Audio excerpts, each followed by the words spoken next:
What's going on? I'm back with another replay. This time I'm playing as Nurgle. And if you haven't noticed the theme, my intention right now is to start off learning multiplayer as the worst factions, basically.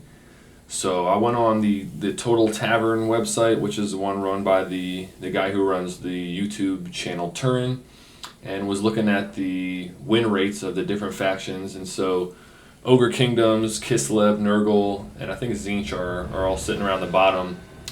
And what I figured was that if I learn the game plan of some of the worst performing factions, I'd learn maybe what it's like dealing with some of the more difficult mechanics to manage. And that would help me kind of just pick up the game faster as opposed to playing as spamming vampire counts or Slaanesh or Warriors of Chaos or something like that. So anyways, facing against the Dwarfs here, got 3 squads of Marauders of Nurgle with great weapons, and 2 squads of Chaos Warriors of Nurgle with great weapons. Brought a Soul Grinder of Nurgle, and I brought the Exalted Great Unclean one. And my opponent has gone much wider than me, so you can see from the unit counts. Let's see, so this is going to be hard for me to take inventory of all this, but they got Dwarf Warriors with great weapons, Quarrelers, more of a lot of the same. They got some Iron Drakes mixed in there, and that's basically it. It looks like 4 Quarrelers, 4 groups of Dwarf Warriors, 2 with great weapons, 3 with great weapons, and a squad of Iron Drakes. He's got a Thane. Let's see what abilities he's got. Silver Horn of Vengeance, so charge bonus, Deadly Onslaught, and he's also got Thorek Ironbrow. So Thorek, let's see, comes with Rune of Doom, so melee attack and fear. Rune of Oath and Steel, which is an armor augment. Rune of Magic, which is, looks like that's an explosion spell. And Rune of Breaking, which is going to give armor sundering. Alright, and then so real quick for my lord, again I brought Exalted Great Unclean one of Nurgle, and I brought Blight Swarm, which is one of his abilities, not a spell. Stream of Corruption, I figured the high armor piercing on this spell would be good against Dwarf Infantry. Curse of the Leper, in case he jumps on top of me with Slayers. Rancid Visitation, so I could attack his lord with that. And then Fleshy Abundance to give me some heal. So let's get into it. So my set going into this matchup was that they're decently slow as well, the Dwarfs. And so what I wanted to do was go grab one territory on the flank and then fight in the middle, because I figured his missile capacity is going to be better than mine. I figured he'd have some combination of Quarrelers, Rangers, Thunderers, maybe artillery. And so I wanted to capture a point on the flank and then go compete for the one in the middle where his missile units would not be as effective given the tree cover and whatnot. So he just brought in some reinforcements. Let's see, looks like miners with blasting charges coming in on my right side, his left. And you can see I've got troops. It's a little bit hard to see with the dark green here, but I got troops kind of just sitting around the point, guarding this exit from the woods. And again, my intention is to grab point 1 once this timer starts, stay out of range of fire leading up to them, and then get myself into the woods. Soul Grinder, I brought thinking, good explosive damage. A lot of the Dwarf Infantry have tight formations, and I could use him to just get some shots off in the open area, maybe on reinforcements as they're coming into the woods. And this was me basically assuming that I was going to be able to hold this side point without too much trouble and then get in here. So you can see my opponent has got his whole formation set up, staggered up, so he's got a kind of a mixture of great weapons and of Quarrelers and of his basic Dwarfs. Keep it from the foe. He's got 2 squads of Dwarf Warriors over on my left flank, his right. I figured he saw that I wasn't moving any troops over there, so he wouldn't need to necessarily dedicate too much to that side of the battle. And at this point, now that I've captured that, I got my Soul Grinder shooting at the Slayers. I can always run back because this guy's got good speed, 75 compared to 34. Part of that's from them taking poison damage from the shots. And I can back up and always, you know, get Marauders on top of them or some other kind of unit. Sit some infantry on the point. See, I've got some units moving towards the middle, backing up my Soul Grinder as his Slayers start charging. Moving my Marauders out of the way because I saw these miners with blasting charges showing up, and I figured I might as well get my Warhounds on top of the Slayers. Hopefully the miners target them, and then I can charge them with my other squad of dogs while these guys lure them in. I didn't want to get blasting charges on my Marauders with great weapons. I figured having armor piercing is going to be one of the most necessary aspects of my army. And you can see Warhounds get on top of them. They got a couple blasting charges off on these guys. I think if they're in guard mode, they can still throw projectiles while they are locked in melee. And over on this side, I probably took a little bit longer than I needed to, but got some Marauders charging in against these Great Weapon Dwarf Warriors with the Exalted, what do you call them? Exalted Great Unclean One. Some of these units have like a mouthful of a name. So got a Chaos Giant on the way. I figured a Chaos Giant could sit in the woods, not take too much range damage, and just get some good armor piercing damage in on the Dwarf troops. You can see he's still sitting over here with some Dwarf Warriors. He's got a Gyro Bomber on the way in. Thorek sitting in the back, not coming into the main conflict yet, just kind of holding his lines. Luckily, I'm winning this battle over here on the flank, taking a little lead in the gold value aspect. His Thane is chasing in on my Marauders. He's got Iron Drakes, just a lot of firing coming in here. So my Great Unclean One is doing pretty good though. You know, he's not taking too much damage. I'm going to get him on top of this Thane here and try to focus more on having him take out their single entity units. Giants coming in to deal with these Dwarf Warriors. Gyrocopter shooting in, or Gyro Bomber shooting in on my Chaos Giant. And more Marauders charging on in, more Chaos Warriors as well. So I won this flank, and it's time to start putting these troops to use elsewhere. Got my Soul Grinder shooting in on there. Not a great angle. At this point, you see some of those are... I can't tell if those are explosions that we're hitting here or if they pop and then shoot shrapnel out. Still getting used to some of the attack animations and whatnot. At this point, my Exalted Great Unclean One is getting burned up by these Iron Drakes. They're probably getting good value. Yep, almost 1,000. They've only used about a fourth, a fifth of their ammunition. Decided to send some of my Chaos Warhounds on top of these Miners with Blasting Charges and finish chasing them off and let the Marauders get over this way. My Soul Grinder, this was some missed micro on my part. I probably could have paid better attention to him, have him sit back here and keep getting shots off. And instead, he charged in because I had him targeting a squad that he did not have good line of sight on. But I got my Giant in the mix. He's got Slayers on top of him, so I don't like that. But I got Chaos Warriors going to take care of these Slayers. Got Chaos Warriors, you know, Marauders, Great Unclean One, just sitting inside this blob. And just a lot going on in this area. Soul Grinder's backed up. Kind of readjusting him to get some shots off. You can see, again, some more miss micro. At times, you will be trying to pull a unit out of an engagement, and you know, double clicking, trying to get them to move quickly. I think if you issue more move commands, they're more likely to path their way out of whatever kind of combat they're in. Warhounds on top of Slayers, that's a good trade for me.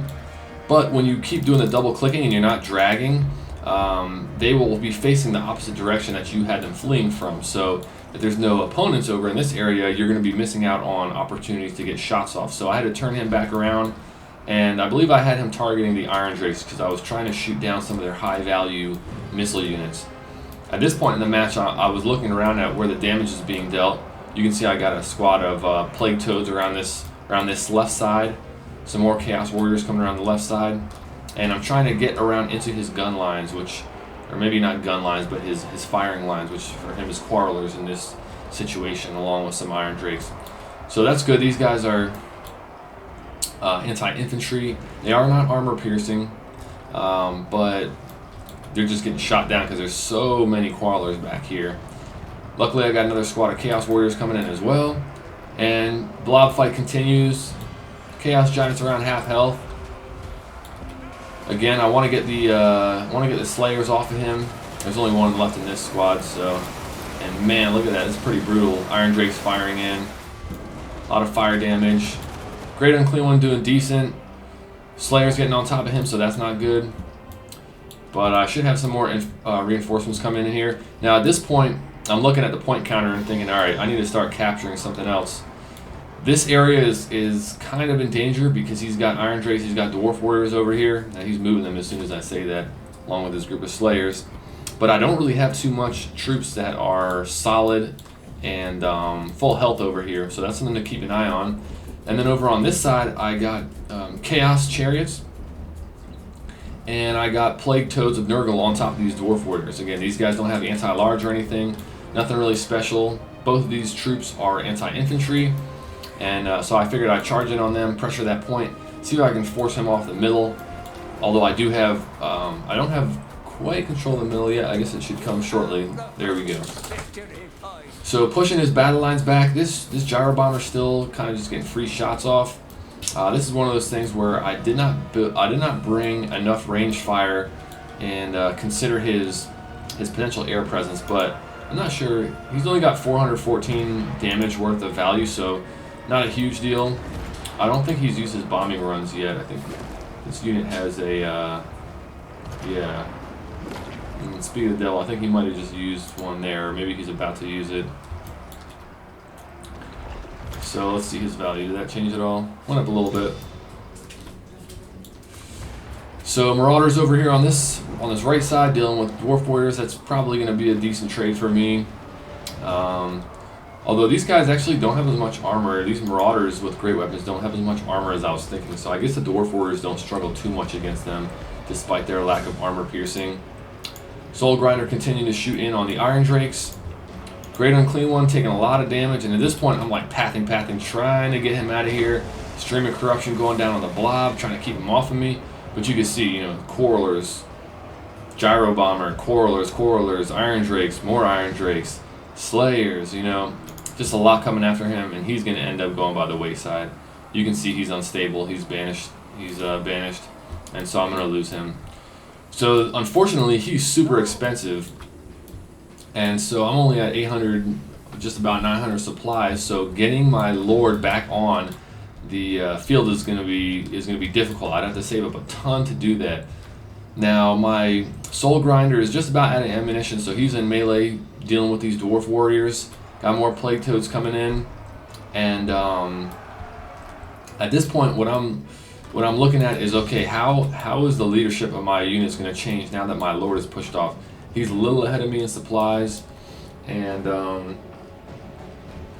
you can see I brought in some more Warhounds over on this side, and I'm dealing with these troops.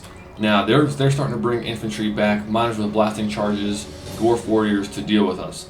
So I believe it's, yeah, the Plague Toads and the Chaos Chariots are now going to chase off these Dwarf Warriors while my Hounds deal with these fleeing troops. And then I see they've got miners with blasting charges, so that's something I got to deal with too. So I think shortly here I end up sending my dogs or some of my other troops over at these guys to try to stop them. But you can see they're already getting off their ammunition, dealing good fire damage to my troops over here. I had some Chaos Warriors that ended up chasing some of their Slayers off into the back. Probably not the best use of these guys. I really, at this point, given the number of victory points that they have, need to be fighting for these points. You know, just doing everything I can. So, Chaos Chariots coming over here. I figure my Soul Grinder will be able to mostly deal with these Slayers, so I got Chaos Chariots coming in to start charging through these miners with blasting charges. More Warhounds coming around the flank. When I was picking my army build for this battle, I was thinking a lot about, okay, how am I going to use the mobile troops that I do have, mostly the Warhounds, to get around the flanks and deal with the missile fire. You can see I didn't do a great job of that over in here. The Quarrelers are probably getting a lot of damage. We'll get an eye for that at the end of this. But more Marauders getting in. But you can see, I mean, these guys are at full health, and they're at like a third leadership. Somewhere thereabouts. It's not looking great. And so fighting for point 1. Still got control over that. Getting rid of these Slayers. Chariots and Warhounds are doing a good job dealing with the Dwarf Warriors, the basic Dwarf Warriors. And I'm getting a little bit better at cycle charging with the Chariots, so that's paying off big time, especially against these tightly packed Dwarf formations. Unfortunately, my Chaos Warriors over here and my Marauders over here are getting chased off. These guys are still decent, but their leadership is falling. You can see around half health. And over on this side, my Plague Toads and my Chaos Warhounds are both about to flee. Not doing good with leadership. Chaos Chariots are pretty low as well. Luckily, they've still got some health on them, but you know, got to keep doing that cycle charging. The good thing is I do have point 3 at this point, so I've got a double cap, and they've only got the middle. And they need 350, and I need 650 about. So if I can hold a double cap, I can win this.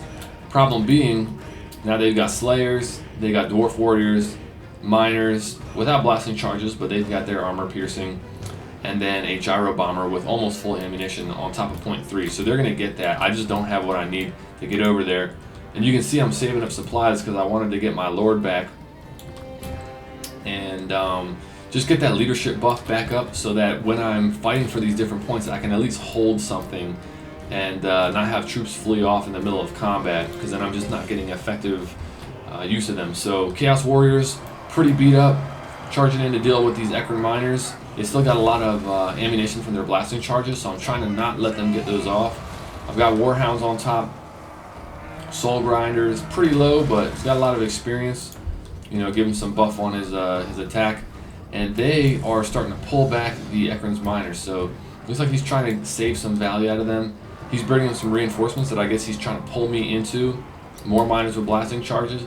And although these guys are taking damage on the retreat, if he can get them back there, he's going to have some more ammunition that he can get off. And that's pretty useful for units of blasting charges. You can see in the middle, what did he just drop? He dropped the Rune of Doom, so it looks like that's a whole map. Plus 24 attack and can cause fear. And although I do have my Lord back on, my morale is cracked on a lot of my troops. They're pretty dispersed, and so he's going to get some good leadership debuffs going on me. Chaos Chariots getting a charge off, but they're charging into Slayers and a pack of Dwarf Warriors, so they're not going to get too much given how much health they have. And you see now they're just getting smashed. So point 3 is lost. Point 2 is probably a foregone conclusion. 3 squads of Quarrelers, 2 squads of Iron Drakes, Great Weapon Dwarf Warriors, pretty low health, but they're still there. And Thorek, who's at full health. I mean, he's basically just been sitting in the back, getting his buffs off, and keeping his value. That's one thing I probably could have done better is using my Exalted Great Unclean one, or however you say the name, and not letting him get kind of chewed up in that melee when my opponent sent the Slayers. And that's one of those things when I face a dwarf, sometimes I have trouble telling which units are Slayers and which are the other types of Dwarf Warriors, like I think it's Longbeards and normal Dwarf Warriors, that their symbol I sometimes mix up with the Slayers. So paying attention to those things can be really useful. You can see there's no way I'm getting point 3, there's no way I'm getting point 2, and couldn't win on that. I needed a triple cap towards the end there, so I ended up conceding when there was just a little bit of time left. So well played to my opponent. And one thing couple things actually that I was thinking about after I lost this. First of all, the dwarf units all have magic resistance. So me bringing troops that do magic damage, like the Exalted Great Unclean one, probably not worth it. The Chaos Furies do magic damage. I forget about Plague Toads. I think the Plague Toads do magic damage as well. So any of my magic damage dealing units I probably shouldn't have brought, because that's just getting mitigated automatically by all their troops. Another thing, because they have magic / spell resist, the spells that I brought also potentially could have been different. So when I'm looking at a army like the Dwarves, as opposed to bringing damage dealing spells, what I'm thinking about going forward is bringing things that are buffs or debuffs that are not specifically damage related. So again, I don't know the lore of Nurgle or the lore of Death too well, but not bringing Spirit Leech, not bringing any of those like single target damage or vortex spells, or even the wind spells like was it something of corruption, wave of corruption, or something like that. And trying to bring things that are going to buff up my troops and give them better combat stats or whatever. And so that's something I'll have to play around as Nurgle. I think Khorne has similar features where a lot of the units have spell resist because they don't have magic in their roster. So, anyways, damage counts, not great on him. Not great on him. Same thing with these guys. None of my troops seem like they perform particularly well. Even the chariots didn't do well. But you can see these magic dealing units, none of them got even close to their value. The Warhounds did the best. And again, I think a lot of that was getting them on top of Slayers, getting them on top of ranged units, and using them to chase guys off. For my opponent, holy crap. Iron Drakes, ton of value. Quarrelers, ton of value. I actually didn't keep an eye on the value trading that much during that match. I'm assuming just by looking at this that they severely out-traded me. Slayers, incredible amount of damage. I'm going to guess that this was the squad that got on top of my Exalted Great Unclean one. Either him or on top of my Giant. Because these guys have just far and away more value than the other Slayer squads. Pretty good value on those Ekron's Miners. So yeah, you can see I struggle dealing with the Quarrelers and the Iron Drakes, and so that tells me I need to get more backline attackers, maybe some type of cavalry, maybe Chaos Knights. Definitely max out on Chaos Warhounds next time I play against the Dwarves, and definitely not Harpy or Furies, and not Plague Toads. So something I'll have to play around more and keep learning the roster. But again, thanks for watching. Well played to my opponent, and I'll see you on the next replay.